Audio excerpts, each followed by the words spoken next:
பாடகர் ஜெயச்சந்திரன் அவர்கள் தமிழில் பாடின டாப் 10 ஹிட் சாங் தான் இந்த வீடியோவில் பார்க்க போகிறோம். ஜெயச்சந்திரன் அவர்கள் பாடினதில் உங்களோட ஃபேவரட் சாங் என்ன அப்படின்றது கமெண்ட்டில் சொல்லுங்கள். 10th பிளேஸில் கிரீடம், 9th பிளேஸில் அவள் வருவாளா மூவிலேருந்து, இருக்கும் சீதைக்கெல்லாம் ராமன் கிடைப்பதில்லை, 8th பிளேஸில் பாபா மூவி, ஆயிரம் அதிசயம் அமைந்தது பாபா, 7th பிளேஸில் அந்த 7 நாள், அரங்கேறும் நேரம் மலர் கணைகள், 6th பிளேஸில் பூவே உனக்காக, மல்லிகை பூவாசம் என்னை கிள்ளுகின்றது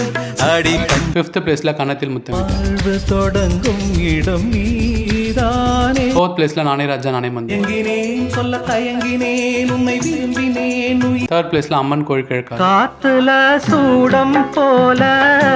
கரையில் 2nd பிளேஸில் கடலோர கவிதை, திசையேது இந்த பறவை 1st பிளேஸில் வைதேகி காத்து, காட்டி